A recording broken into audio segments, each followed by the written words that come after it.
आइए बच्चों, अब हम राष्ट्रवाद के परिचय के बारे में जानें। बच्चों, सामान्य तौर पर अगर किसी से राष्ट्रवाद के बारे में पूछा जाए तो लोग राष्ट्रवाद के बारे में एक सामान्य जानकारी अवश्य रखते हैं। वह इसे देशभक्ति, राष्ट्रीय ध्वज, देश के प्रति बलिदान जैसी बातों के साथ जोड़ने का काम करते हैं। दिल्ली में गणतंत्र दिवस की परेड भारतीय राष्ट्रवाद का जबरदस्त प्रतीक है। यह प्रतीक सत्ता और शक्ति के साथ विविधता की भावनाओं को भी प्रदर्शित करता है।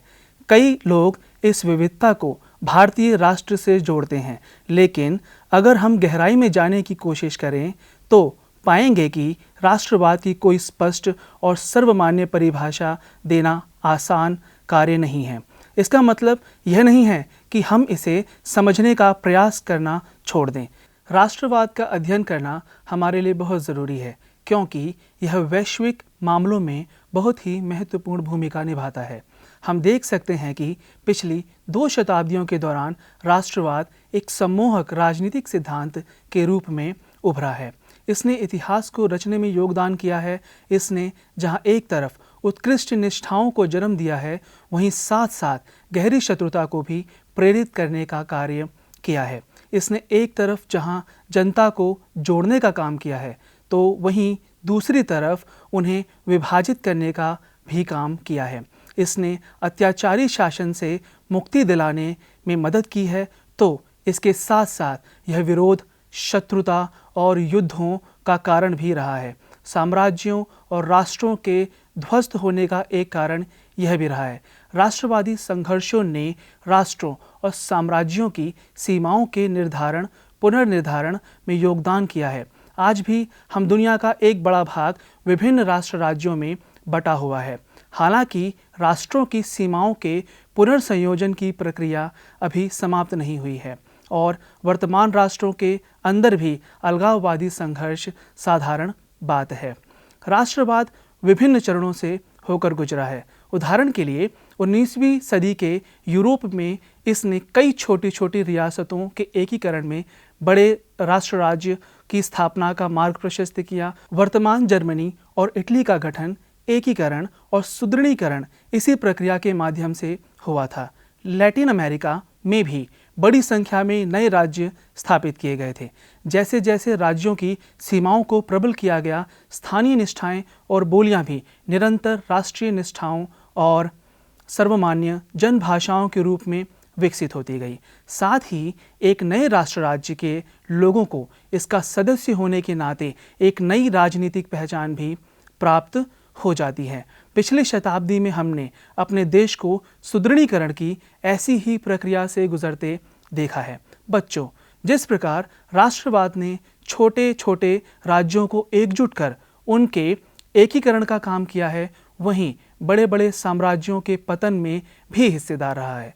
यूरोप में 20वीं शताब्दी के आरंभ में ऑस्ट्रो हंगेरियन और रूसी साम्राज्य के पतन को इसके उदाहरण के रूप में देखा जा सकता है। इतना ही नहीं, एशिया और अफ्रीका में ब्रिटिश, फ्रांसीसी, डच और पुर्तगाली साम्राज्य के पतन के पीछे भी राष्ट्रवाद ही कार्य कर रहा था।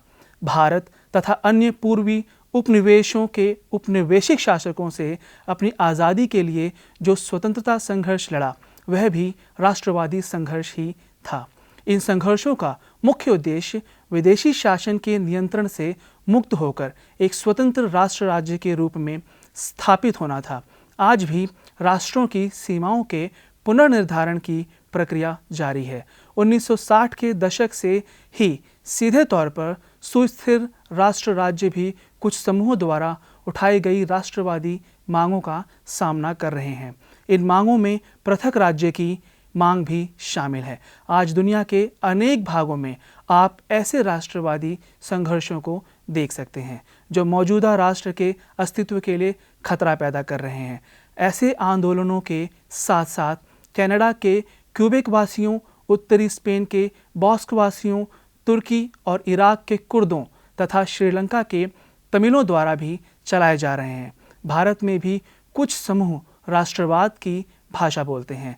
आज अरबी राष्ट्रवाद में तमाम अरबी देशों को एक अखिल अरब संघ एकताबद्ध करने की उम्मीद पा सकता है, लेकिन बास्क या कुर्द जैसे पृथकतावादी आंदोलन तो मौजूदा राज्यों के विखंडन के लिए ही संघर्षरत हैं। बच्चों, हमारे बीच इस बात की सहमति अवश्य हो सकती है कि दुनिया में राष्ट्रवाद आज भी एक प्रभावकारी शक्ति है, लेकिन राष्ट्र या राष्ट्रवाद जैसे शब्दों की परिभाषा के संबंध में किसी सहमति पर पहुंच पाना बहुत कठिन है। इसलिए अब हम राष्ट्र और राष्ट्रवाद के विषय में जानेंगे। राष्ट्र और राष्ट्रवाद। राष्ट्र जनता का कोई आकस्मिक समूह नहीं है, लेकिन यह मानव समाज में पाए जाने वाले अन्य समूहों और समुदायों से अलग है। यह परिवार से भी अलग है, क्योंकि परिवार के सदस्य प्रत्यक्ष संबंधों के आधार पर एक दूसरे के गुणों और चरित्रों की व्यक्तिगत जानकारी रखते हैं।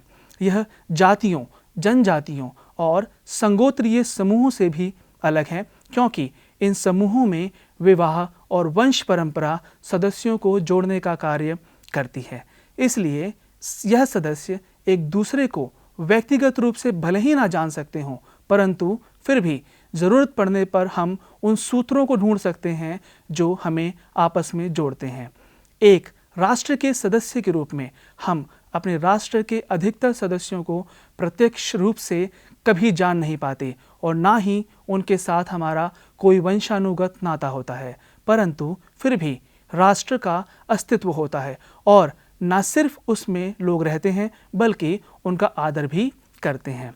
आमतौर पर यह माना जाता है कि राष्ट्र का निर्माण ऐसे समूह द्वारा किया जाता है जो वंश या भाषा अथवा धर्म या फिर जातीयता जैसी कुछ एक निश्चित पहचान को साझा करते हैं, परंतु वास्तव में ऐसे निश्चित विशेष गुण हैं ही नहीं जो सभी राष्ट्रों में समान रूप से मौजूद हों। कई राष्ट्रों की अपनी कोई एक सामान्य भाषा भी नहीं होती है। उदाहरण स्वरूप हम कनाडा को ले सकते हैं। कनाडा में अंग्रेजी भाषा को बोलने वाले लोग भी रहते हैं और फ्रेंच भाषा को बोलने वाले भी। बच्चों, यहाँ हम अपने देश को भी उदाहरण के तौर पर ले सकते हैं। भारत में भी बहुत सी भाषाओं को बोला जाता है। भारत में अलग अलग क्षेत्रों में अलग अलग समुदायों द्वारा अलग अलग भाषाओं को बोला जाता है। साथ ही बहुत से राष्ट्रों में ऐसा कोई समान धर्म भी नहीं है जो उन्हें जोड़ने का कार्य करे। नस्ल और कुल जैसी विशिष्टताओं के बारे में भी बिल्कुल यही कहा जा सकता है जो हमने भाषा को उदाहरण के तौर पर लेकर समझा है। तो ऐसे में हमारे सामने यह प्रश्न उठता है कि वह क्या है जो राष्ट्र का निर्माण करता है। बच्चों, वास्तव में राष्ट्र एक काल्पनिक समुदाय होता है जो अपने सदस्यों के सामूहिक विश्वासों, आकांक्षाओं और कल्पनाओं के सहारे एक सूत्र में बंधा होता है। यह कुछ खास मान्यताओं पर आधारित होता है जिन्हें लोग उस समग्र समुदाय के लिए गढ़ते हैं जिससे वे अपनी पहचान कायम करते हैं।